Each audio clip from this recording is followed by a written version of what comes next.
Welcome back. It was a farewell fit for a queen, wasn't it? The likes of which we have never seen. It's almost 9:30 at night here in the UK, and the lines to see Her Majesty are still stretching for 4 kilometres. Check it out, 9:30 at night. We're joined now by royal historian Hugo Vickers to discuss that. Hugo, nice to see you this evening. How will the history books remember this one? Oh, it must surely go down as one of the greatest reigns of any monarch.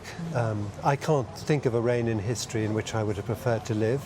In any circumstances, economic or political. I mean, I think it's been just amazing. And her sort of steadfastness and her calm way she presided over a very strange and changing Britain and world, let's face it.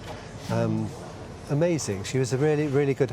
Her consistency all the way through. And I was thinking, you know, that when she came down the steps as Queen, she is greeted by a Prime Minister who was born in 1874 and last week signed in a Prime Minister born in 1975. Wow. And in the middle, if you'd sort of honed in on any day, you would have found her getting on with the job. Yeah.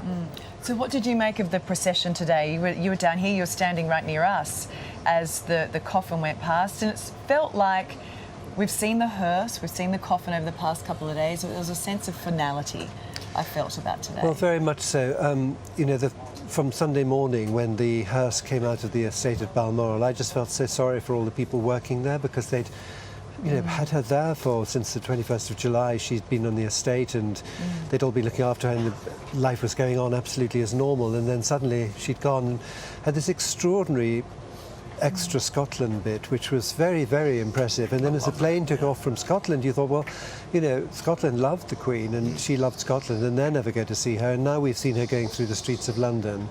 And it was very, very impressive. And of course, you know, we don't always have the best weather here, but we did have the most beautiful day for the Queen today, I thought. It followed a rubbish night last night when she came in to Buckingham Palace. That was rather dramatic. I was here for that as well, actually, and I saw that. Yes. We found it very dramatic last night. And today, the family trailing behind, much to see there for you. And I mean, obviously this stuff was all very well arranged. Prince Harry didn't have his uniform on. He didn't. There were no real controversies, though. It was really effectively done. You know, I sometimes think that if people can behave well together in public, it sometimes helps them behave well together in private, you know. But I mean, they did it all very well, but they know exactly what they're doing, and it's an impressive sight. Of course, for me, it was seeing her page, you know, who'd been with her the whole time, and her staff, and the people who really were part of the infrastructure of her life. That's also made me very sad. What do they do now? Well, it's largely disbanded, a lot of it, you know. I mean, really? A new king will come in and... that's sad. You know, bring his new staff. Remember what they did with the Munchie, Queen Victoria's Munchie? He was the Victoria and Abdul film you might have seen, you know, when Queen Victoria died, out he went, you know.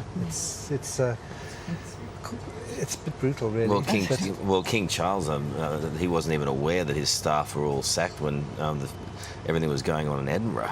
I mean, it is a brutal life, isn't it, in public service? It seems to be. I hope that there was a mistake there, but it did sound rather bad. Yeah. Yes. Can I just ask, you know, looking at these pictures here of people paying their final respects to the Queen, does it surprise you that people will wait? We're being told at some stage it could be up to 20 hours. It doesn't surprise me at all because I don't think that we're ever going to see a queen like this. I think that, you know, she probably was the most famous woman in the world. Can you think of one more famous? You know, given the length of time that she was there. These celebrities, they come and go, you know.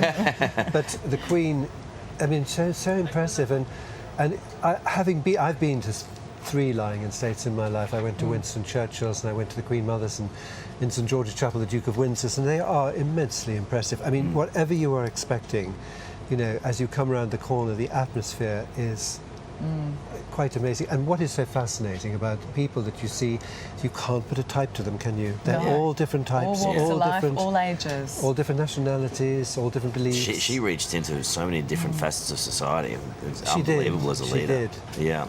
But I look at that. I mean, there's a lady lining up with a baby, with a newborn baby, and she would have been in that line for 4 or 5 hours. It says everything, and I always wonder, what are they thinking in that moment as they nod and they say goodbye? But Hugo, we really appreciate your time this morning.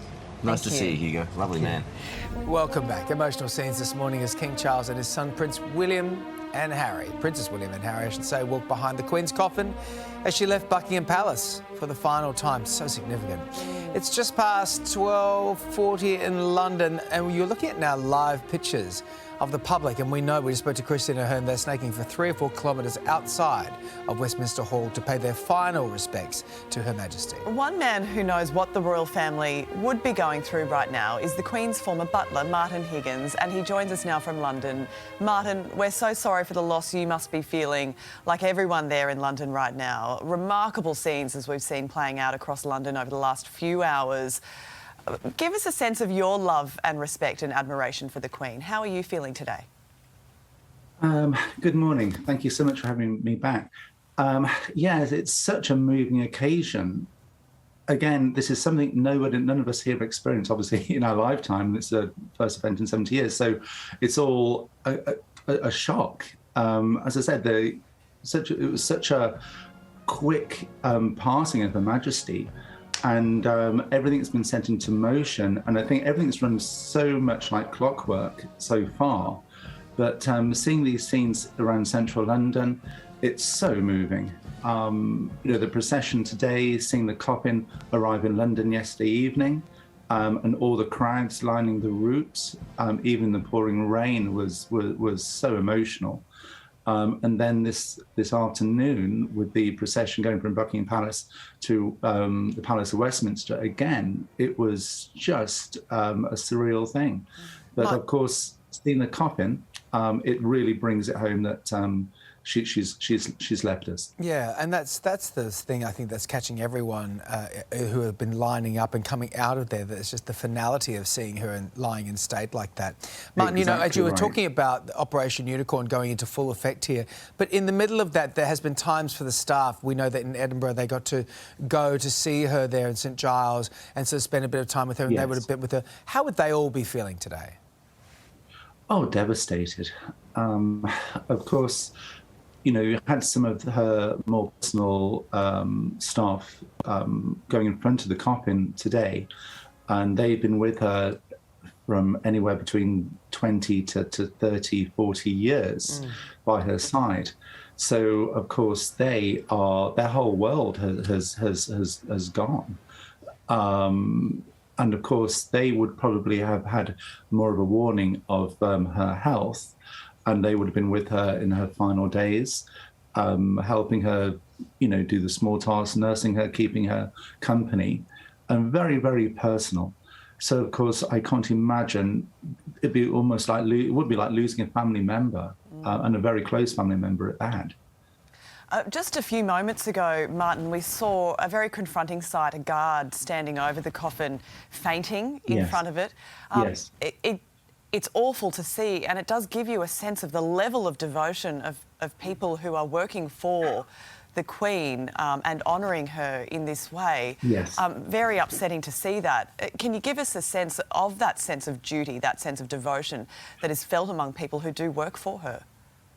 Oh, yeah. I mean, obviously, with the forces, Her Majesty was the commander-in-chief, so everyone swears allegiance to Her Majesty. So, of course, this being the final act of service they can give her, I mean, this is the ultimate point in their career. So, of course, everything has been, practiced to the nth degree over the years. So this would be a perfect occasion, and for them to show their devotion by giving a flawless performance. But of course, it has been a rather warm day today. They have been in full uniform, which must be very hot and heavy at that.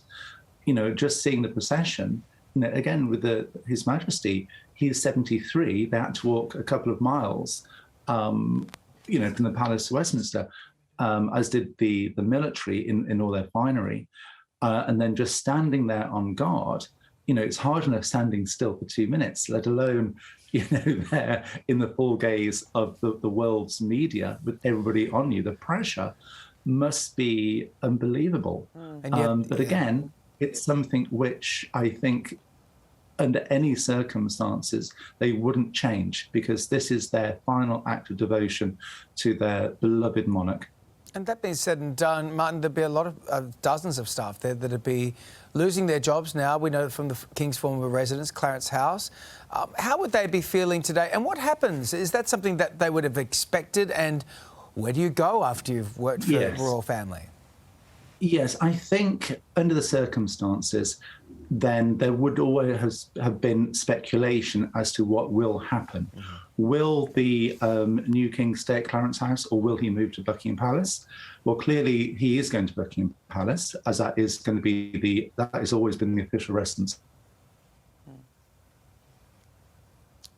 We just had a bit of a freeze there, and we might have lost Martin, I think.